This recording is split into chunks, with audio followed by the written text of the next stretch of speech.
গেছি, আর কিছুক্ষণের মধ্যেই বেরাবো, কারণ মা সিম্বুকে খাওয়াচ্ছে।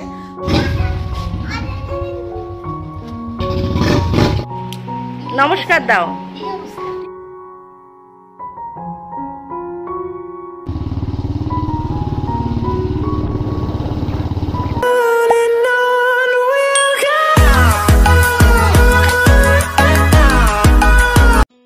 Morning guys, welcome back to my channel Bangal Sudipa. তোমরা সবাই কেমন আছো? আশা করি তোমরা সবাই খুব ভালো আছো, আর আমরাও খুব ভালো আছি।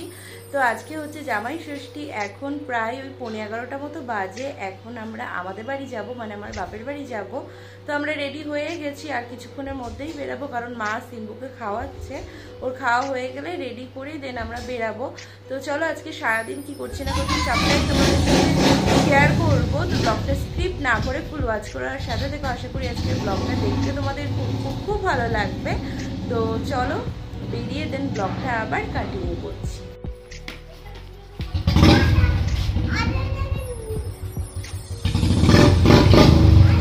ওমা আসছি, নাম আসতে আসতে। A few moments later. তো গাইস, এই জাস্ট বাড়িতে আসলাম, আর আজকে মিষ্টি দোকানে যা ভিড়, বাপরে বাপ বলার মতো না। তো চৌদার মোড়ে একটা মিষ্টি দোকান আছে, খুব ভালো।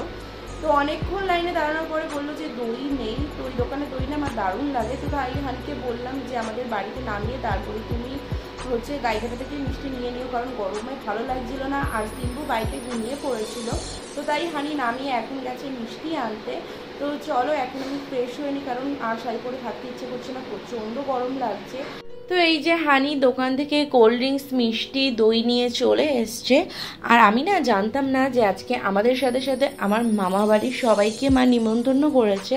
তো সবাই মিলে একসাথে আনন্দ করে আজকে খাওয়া দাওয়া করবো, তো বেশ মজা হবে। তো এখন হানি মার জন্য যেই গিফটটা নিয়ে এসছে সেই গিফটটাই এখন মাকে দিচ্ছে।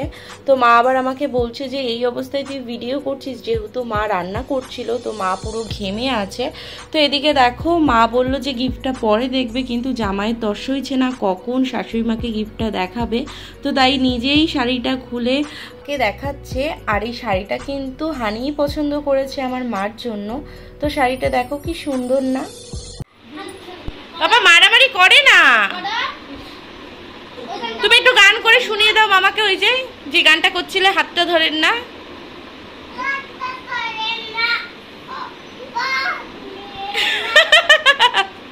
তারপরে নালে চলে যাবে মামা। বলো, করো,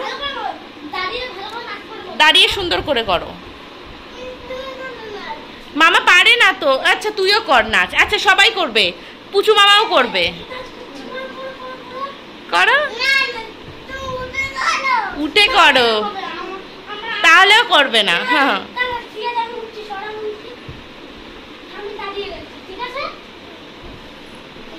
করো, এবার করো বাবা।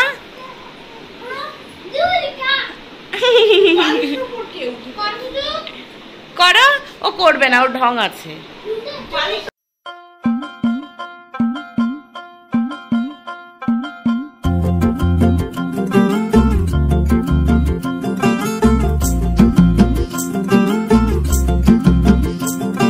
আমাদের লাঞ্চ হয়ে গেছে, আর লাঞ্চ করার আগে না সিম্বুকে খাইয়ে হচ্ছে দিদির সাথে পাকার অফিস রুমে পাঠিয়ে দিয়েছি, যেহেতু পাকার অফিস রুমে এসি আছে। আর আজকে না প্রচণ্ড গরম পড়েছে, আর সিম্বু এক জায়গায় বসছে না, দৌড়াদৌড়ি করছে, মানে খুব ঘেমে গেছিল। তো তাই দিদি ওকে নিয়ে গেছে।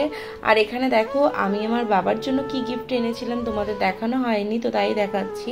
তো বাবার জন্য একটা শার্ট আর এই যে প্যান্টটা নিয়ে এসেছিলাম। আর আমার বাবাও কিন্তু আমাদের গিফট দিয়েছে, মানে টাকা দিয়েছে, যেহেতু হানির সাইজের একটু প্রবলেম হয়। তো তাই আমাদের টাকা দিয়ে দিয়েছে যে আমাদের পছন্দ মতো জিনিস কিনে নেওয়ার জন্য। তো এখন আমি যাচ্ছি আমার পাকার অফিস রুমে। তো এখানে দেখো আমার ভাই আর এই যে শাইনি বসে ওরা গল্প করছে। 2 hours later. তো এখন প্রায় সন্ধে ওই 6:45 মতো বাজে। তো এখন আমরা যাচ্ছি বাড়িতে। তো তোমাদের তো আগের ব্লগে বলেছি যে এবার জামাই ষষ্ঠীতে বাড়িতে গিয়ে থাকবো না। তো চলো বাড়িতে যাই, বাড়িতে গিয়ে দেন ব্লগটা কন্টিনিউ করছি। তো বাড়িতে এসে দেখছি আমার জন্য দুটো পার্সেল এসছে। তো এই দুটো পার্সেলে ড্রেস আছে, লং ড্রেস। তো এখন আমি এগুলো একটু পরে দেখবো, কারণ যদি কোনো অসুবিধা হয় তাহলে আবার রিটার্ন করতে হবে। তো চলো ড্রেসগুলো পরে দেন তোমাদের ড্রেসগুলো দেখাচ্ছি। তো গাইজ এতক্ষণ আমি রেস্ট করছিলাম, কারণ বাড়ি আসার পর থেকে না প্রচণ্ড টায়ার্ড লাগছে। আর আজকে না অনেক সকালে উঠেছি, যেহেতু তাড়াতাড়ি করে বাড়ি যাব বলে সকাল সকাল উঠে সব কাজটা গুছিয়ে নিয়েছিলাম। আর সিম্বু এখন ঘুমাচ্ছে, তো বাড়িতে আস্তে আস্তে বাইকে ঘুমিয়ে গেছিল। তো এখনো 11:15 মতো বাজে। তো মার না শাড়িটা খুব পছন্দ হয়েছে, আর বাবার প্যান্ট শার্টটাও খুব পছন্দ হয়েছে। চলো আজকের ব্লগটা এখানেই এন্ড করছি। যদি আজকে ব্লগটা দেখে তোমাদের কিছু ভালো লেগে থাকে তো প্লিজ লাইক করো, শেয়ার করো অ্যান্ড সাবস্ক্রাইব করো। তো তোমাদের সাথে আবার নতুন কোনো ব্লগ নিয়ে দেখা হবে। তো তোমরা সবাই ভালো থেকো, সুস্থ থেকো, বাই বাই।